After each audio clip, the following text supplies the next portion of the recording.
Right now, somewhere in the world, an older adult is picking up the phone, and within 60 seconds of that call, they will lose thousands of dollars, money they spent a lifetime saving. I want to make sure that person is never you, because what I am about to share with you today could be the single most important thing you watch all year. Stay with me. Every word matters. My name is Lin Wei. I have spent decades studying financial fraud and the psychology that makes good, intelligent, careful people fall for these schemes. And I want you to understand something very clearly before we go any further. The people who fall victim to these scams are not careless. They are not foolish. They are often the most responsible, most conscientious members of their families. That is precisely why the criminals target them, because trust is a virtue, and these predators have learned to weaponize it. So let us talk about what is happening right now at a scale that should alarm every single one of us. Scam calls pretending to be from banks have become a massive and growing epidemic. According to the Federal Trade Commission, consumers reported losing over $12.5 billion to fraud in 2024 alone. And the second highest category driving those losses? Imposter scams. People pretending to be from your bank, your government, your trusted institutions. In fact, bank impersonation scams have grown nearly 20-fold in recent years. 20-fold. And the people losing the most money, losing $10,000, $50,000, $100,000 or more, are overwhelmingly older adults, people just like you and just like the people you love. Now here is what I need you to understand. These scammers are not amateurs calling from a back room somewhere. They are sophisticated. They are organized. They have scripts. They have techniques refined through thousands and thousands of calls. They know exactly which words to say to make your heart rate rise, to make your hands tremble, to make your rational mind go quiet while fear takes over. So the only way to protect yourself is to know their playbook before they use it on you. Here is exactly how the call begins, and this is the part you must memorize. The phone rings, you answer, and the voice on the other end sounds calm, professional, even friendly. They identify themselves as being from your bank's fraud department. Sometimes they even say your bank's name correctly. Sometimes they know your first and last name. Sometimes they know the last 4 digits of your debit card. This is deliberate. They use just enough real information to make you believe they are legitimate. Then comes the hook, the line that is designed to trigger your fear response immediately. They say something like, "We have detected suspicious activity on your account." Or, "There has been an unauthorized transaction made from your debit card." Or, "Your account has been flagged and we need to verify your identity immediately to protect your funds." And right there, in that moment, the trap is set. Because what happens next in your brain is entirely human and entirely understandable. You become afraid. You think about the money in that account. You think about your savings, your pension, the funds you depend on for your daily life. And in that state of fear, you want to cooperate. You want to fix the problem. You want to trust the person who has called to help you. That is exactly where they want you. Here is what they do next. They ask you to verify your identity. They may ask for your full debit card number, your PIN, your online banking password, your social security number. They will frame every request as a security measure, as something your bank requires to protect you. And some of them are so skilled, so convincing, that they will even tell you, "Do not hang up and call us back," because fraudsters may intercept that call. They are telling you not to verify them, not to do the one thing that would protect you, and they are framing it as your bank's official advice. Let me now tell you the rules that will protect you, and I want you to remember every single one. Rule number 1, your real bank will never call you and ask for your full debit card number, your PIN, your online password, or your social security number over the phone. Never. These are things your bank already has.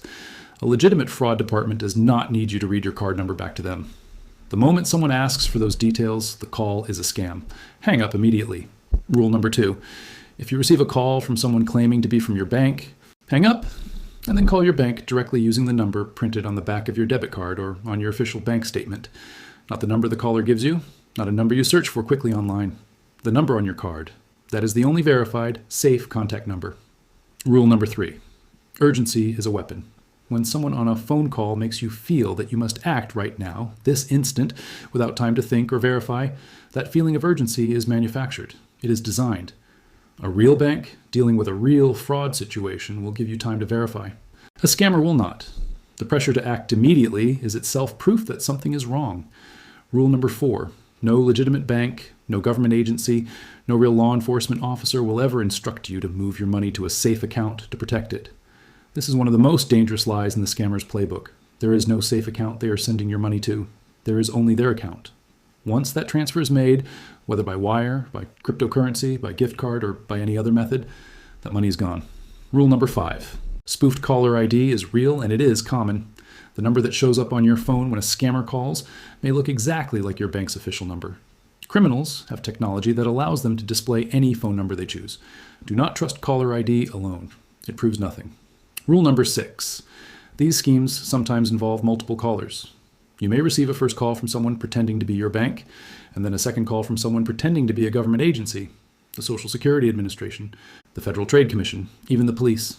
Each call builds on the last to make the scenario feel more real, more serious, more urgent. This is called a multi-phase scam, and it is specifically designed to overwhelm your judgment with layer upon layer of false authority.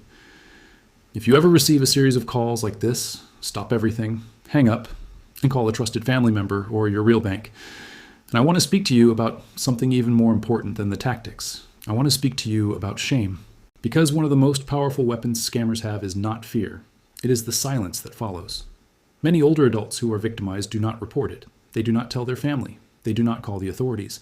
Because they feel ashamed. Because they believe they should have known better. I am here to tell you that silence protects the criminals, not you.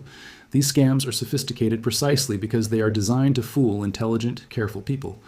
There is no shame in being targeted. There is only wisdom in speaking up, and for yourself, and for the next person they will try to victimize. If you or someone you know has been targeted by one of these scams, you can report it to the Federal Trade Commission at Report Fraud, FTC Gov, or call 1-1833-FRAUD-11. Reporting it matters. Every report helps authorities track these criminal networks and protect others. Now, I want to ask you something. If this information has helped you today, if it has given you something valuable that you will carry with you and share with the people you love, then I need you to do one thing. Subscribe to this channel right now, because this is what we do here. Every single week, we bring you the knowledge you need to protect yourself, your money, and your family. We do not sensationalize. We do not frighten you for entertainment. We give you real, actionable information from a place of deep respect for you and for your experience. Hit that subscribe button and make sure you turn on the notification bell so you never miss a video. And I want to hear from you. In the comments below, tell me, what city or country are you watching from today? I read every comment. Your location helps me understand where this community is gathering, and it reminds me every single day why this work matters. Whether you are watching from London or Lagos, from Manila or Miami, from Sydney or Singapore, you belong here, and you deserve to be protected. Take care of yourself, share this video with someone you love, and I will see you in the next one.